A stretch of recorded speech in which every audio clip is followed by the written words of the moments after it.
Next concept here is electrochemical cells. So you can see there's two types. We've got voltaic cells and electrolytic cells. And what cells means is not like the little living thing that our bodies are made out of, but oftentimes we refer to batteries as cells in chemistry.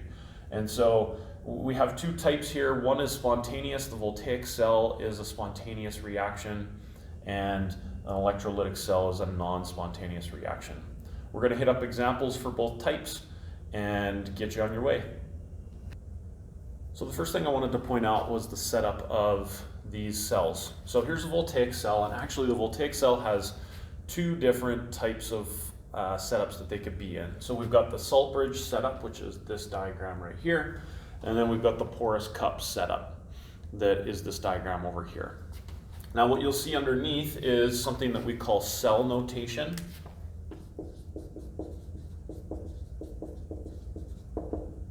And this just shows on paper what the voltaic cell will look like and what electrodes are which, what solution is it sitting in. So there's a few terms that you need to know as it relates to voltaic cells and how they're set up. First thing that I like to do in terms of identifying voltaic cells is, does it have a voltmeter or not?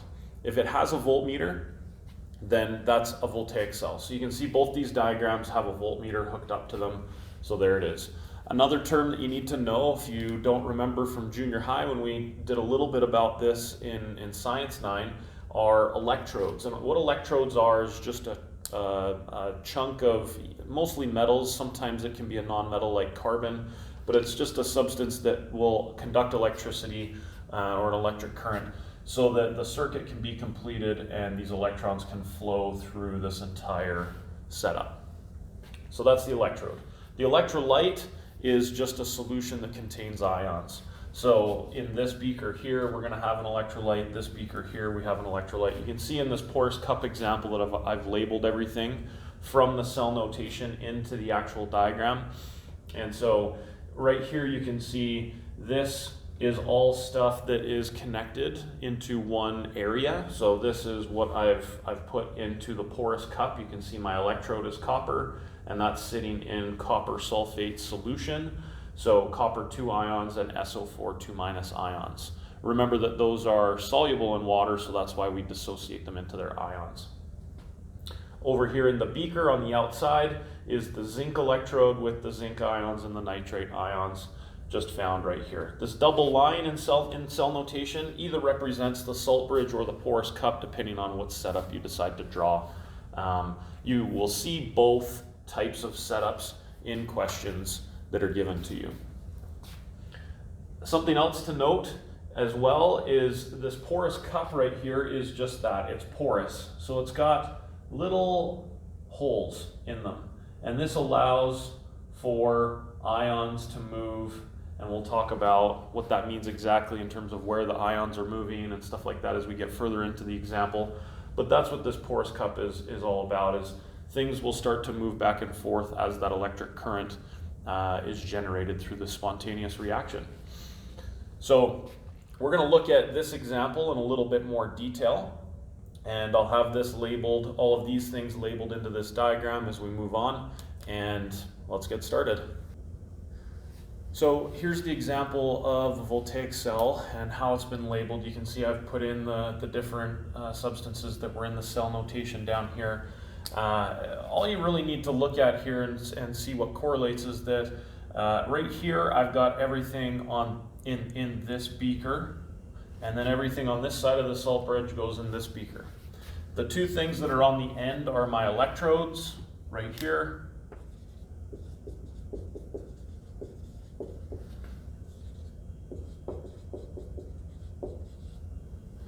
And the two things in the middle are my electrolytes.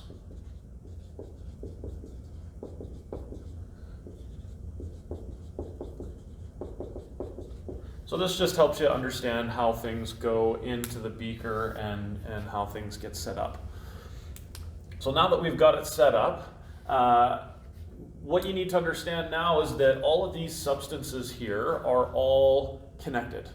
And because they're all connected, due to this salt bridge connecting them and this voltmeter and having this sort of circuit-like type of system, we now can write a species listed for this. Because we know that in a chemical reaction for redox reactions, only the strongest oxidizing agent is going to react with the strongest reducing agent. And so that's what this list is up here. This is a list of all the species that are present in this voltaic cell. And I've identified for you, you can see which one is the strongest reducing agent and which one is the strongest oxidizing agent. And I did that using the data booklet and the reduction half reaction table that's in there. So now once I know what the oxidizing agent and reducing agent is for these substances that have been listed, I know which thing is being reduced and which thing is being oxidized. So my oxidizing agent is being reduced, so I'm going to write a reduction half reaction for that substance. And so you can see the reduction half reaction there, complete with its electrical potential, its reduction electrical potential over there on the right. The reducing agent is my zinc electrode, zinc solid. And so this is my oxidation half reaction. Zinc solid is being oxidized, so I must write an oxidation half reaction for that. And you can see that I've written its oxidation potential for that. In the booklet, it reads as 0.76 negative, and that's for its reduction half reaction. So because this is an oxidation, it's the opposite. I got to flip the sign. So I canceled the electrons, and you can see I wrote my balanced redox reaction there. It's pretty simple. And next beside it is also the net electrical potential of 1.10 volts. So what I've got now is I've got some rules here that I have to follow for electrochemical cells. And this is for both voltaic cells and electrolytic cells. These 5 rules are just that, they're rules. And each of these cells, both voltaic and electrolytic, will follow these 5 rules. And you'll see many questions where they ask you to identify on diagrams or by using numbers, numerical response, for example, or something like that. And you'll see lots of questions like this in the practice booklets that I've handed out to you, where these 5 rules have to be identified on the diagram. So in other words, what is the cathode, what's the anode, how do the electrons flow, and how do the anions and cations flow, in which direction? And so what I can do is use these rules. So first of all, gain of electrons, which is reduction, and we know that occurs at the cathode. So where in this beaker is reduction occurring? Well, I take a look at what's being reduced, and that's my copper ions, Cu2 positive. So I just come over here to my diagram and I find where in the diagram are the copper 2 ions found. And so I find them here, and this is the only place that they're found. And so this is the place where reduction is going to be occurring. These copper 2 positive ions will be gaining 2 electrons. And so what this means is the electrode that's sitting in that solution, in that electrolyte, where that is occurring, that is going to be my cathode. So copper solid is my cathode. Now you'll notice that copper solid is not one of the reactants. That doesn't matter. It's just where is reduction occurring. It's occurring in this beaker. This is the electrode that's in that beaker, so that's the cathode. Now, what you need to know is happening here is because these copper ions are going to be gaining 2 electrons, they're actually going to become copper solid. You can see that here in the balanced reaction over here on the right. And so these copper 2 positive ions become copper solid, and what actually ends up happening is those copper ions, they start to build up an excess amount of copper on that copper electrode. And so as this reaction runs over time, you can see that the mass of this cathode actually increases. For the second rule, loss of electrons is oxidation. This occurs at the anode. Now, this is pretty easy in that if this is the cathode, then this has to be the anode. But we do know that zinc solid is being oxidized here. It's the reducing agent, and so because it's being oxidized, we know that it is the anode. And so for this one, because zinc is actually losing 2 electrons, it's becoming zinc 2 positive. This zinc electrode actually starts to corrode away. And so over time, the mass of the zinc electrode actually decreases. And this is why oftentimes, or one reason why batteries die, is that the anode, one of the electrodes in that battery eventually gets so oxidized that it actually isn't sitting in the solution anymore, and there's a break in the circuit, and so then the battery's dead. But this takes time to happen, and so,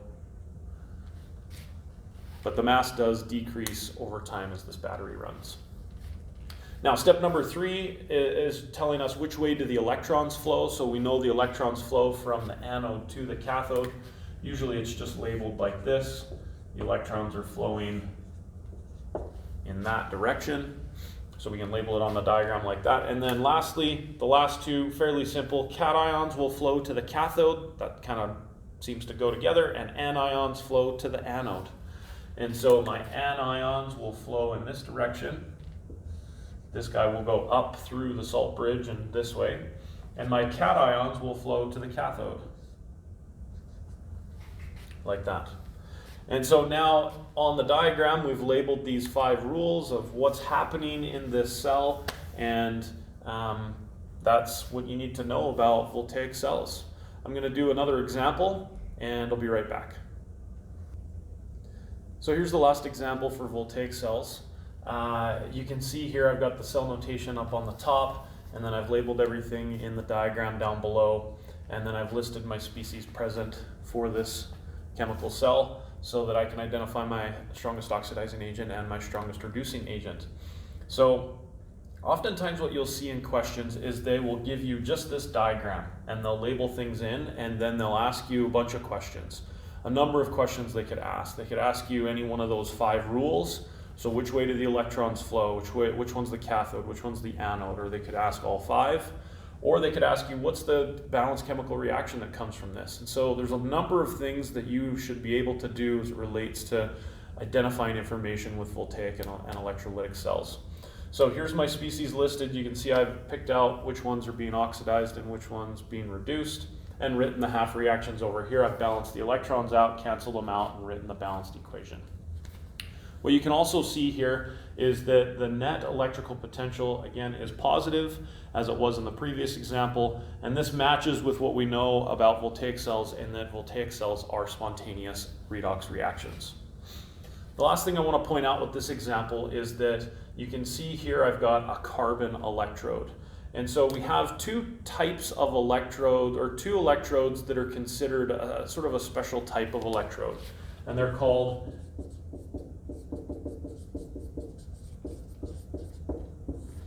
inert electrodes. And the 2 substances that act as inert electrodes are carbon and platinum.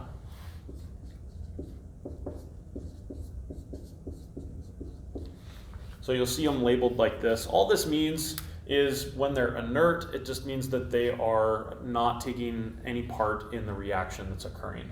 They're just there as filler to allow the electrons to flow and complete the circuit. And so even though you'll find in this reaction, for example, you can see that carbon solid is not found in this reaction in terms of the reactants or the products, it's still labeled as the cathode.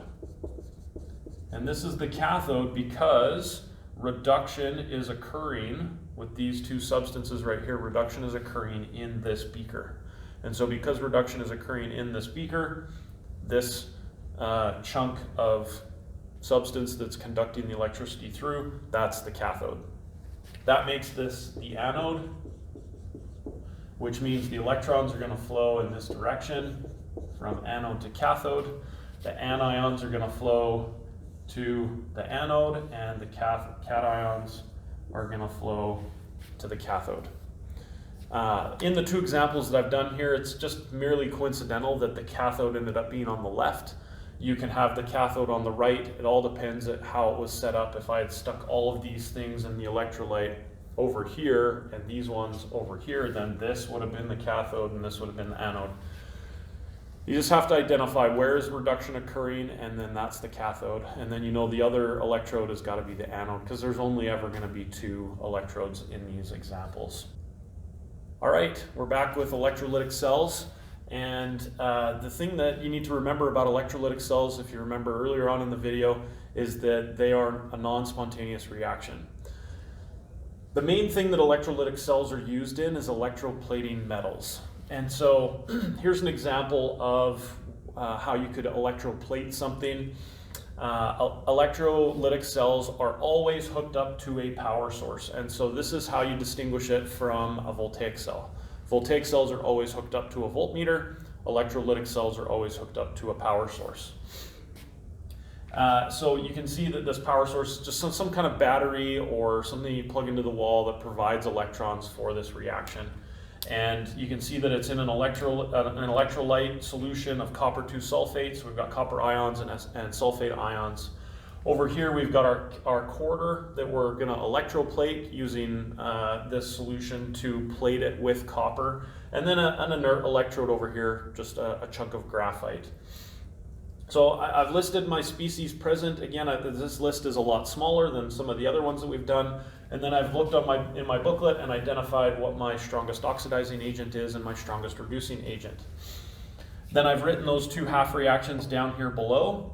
My reduction half reaction for my oxidizing agent because it's being reduced. My oxidation half reaction for my reducing agent because it's being oxidized. And then I canceled out the electrons, made sure that they were balanced, and wrote out the full balanced redox reaction. You can see also I've included the electrical potentials for each half reaction. You can double check those to make sure that I've done those right, and then done the math here, and this ends up being a negative 0.89 volts. Again, this fits with electrolytic cells. Remember, we said they're non-spontaneous, so we would expect that the net electrical potential that punches out for this reaction would be negative, and it is. And the negative number tells us that it is non-spontaneous, so that's good, that matches. And then I can use those 5 rules again to identify things within this diagram. So remember that reduction occurs at the cathode, and so because the copper 2 positive ions are being reduced, they are going to be reduced at the cathode, and so our quarter is the cathode in this case.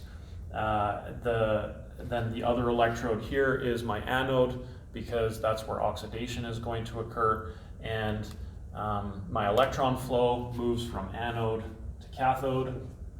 So this is the way the electrons are going to flow, and then my anions will flow to the anode, and the cations will flow to the cathode. And this is where the electroplating occurs.